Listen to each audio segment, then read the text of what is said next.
ഒറ്റപ്പാലം ഷൊർണൂർ നിയോജക മണ്ഡലങ്ങളിലെ മുന്നണി സ്ഥാനാർത്ഥികൾ നാമനിർദ്ദേശ പത്രിക സമർപ്പിച്ചു. ഒറ്റപ്പാലം NDA സ്ഥാനാർത്ഥി ഒഴികെയുള്ളവരാണ് ശനിയാഴ്ച പത്രിക സമർപ്പിച്ചത്.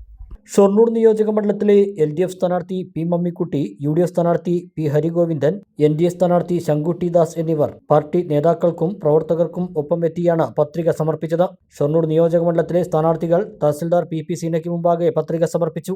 ഒറ്റപ്പാലം മണ്ഡലത്തിൽ ഇടതു സ്ഥാനാർത്ഥി K. പ്രേംകുമാറാണ് പാർട്ടി നേതാക്കൾക്കും പ്രവർത്തകർക്കും ഒപ്പം ആദ്യം നാമനിർദ്ദേശ പത്രിക നൽകാനെത്തിയത്. സബ് കളക്ടർ അഞ്ജിത് സിംഗ് മുമ്പാകെ പത്രിക സമർപ്പിച്ചു. ഏതെങ്കിലും ഒരാളുടെ സ്പോൺസർ ആയി തന്നെ കാണേണ്ട കാര്യമില്ല എന്ന് K. പ്രേംകുമാർ മാധ്യമങ്ങളോട് പറഞ്ഞു. ഞാൻ പറയട്ടെ, സഹപ്രവർത്തകർ എന്ന് പറഞ്ഞാൽ ഞാൻ കോളേജിൽ പഠിക്കുന്ന സമയത്ത് ഞാൻ SFI ആണ്. അന്ന് എനിക്ക് ഞാൻ പറഞ്ഞല്ലോ, ഇന്നലെ ശ്രീകൃഷ്ണവർദ്ധ ഇതുപോലെ ഒരു പ്രതികരണം ചോദിച്ചതാണ്. ഞാൻ അവിടെ പഠിക്കുന്ന സമയത്ത് അവിടെ സാനു ശങ്കർ ആയിരുന്നല്ലോ എന്നെ SFIയുടെയൊക്കെ പ്രവർത്തനങ്ങളിലേക്ക് കൊണ്ടുവന്നത്. അന്ന് ഇവിടെ വേറെന്ത് ഗുരു. ഞാൻ DYFIയുടെ ബ്ലോക്ക് സെക്രട്ടറി ആകുന്നതിന് മുമ്പ് എനിക്ക് ഇദ്ദേഹത്തെ പരിചയമില്ലല്ലോ.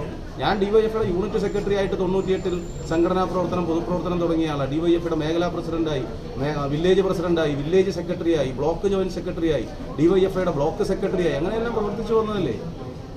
ഇങ്ങനെയുള്ള പലരും നമ്മുടെയൊക്കെ പ്രസ്ഥാനത്തിന്റെ ഭാഗമായിട്ട് നമ്മുടെ നേതൃത്വം എന്ന നിലയിൽ നമ്മളെ സഹായിച്ചവരില്ലേ. അതിൽ ആരെല്ലാം ഉണ്ടതില്ലേ.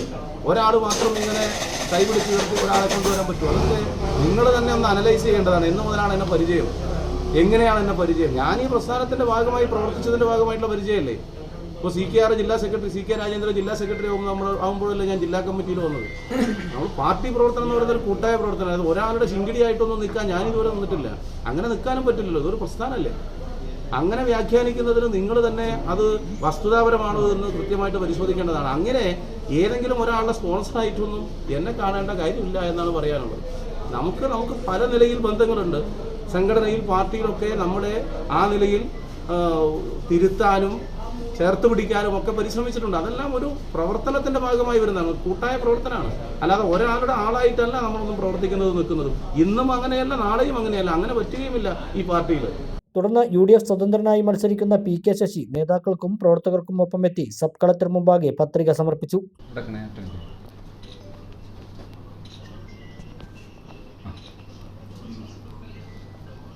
നിലവിൽ ഒറ്റപ്പാലം NDA സ്ഥാനാർത്ഥി മാത്രമാണ് ഇനി മുന്നണി സ്ഥാനാർത്ഥികളിൽ പത്രിക സമർപ്പിക്കാൻ ബാക്കിയുള്ളത്.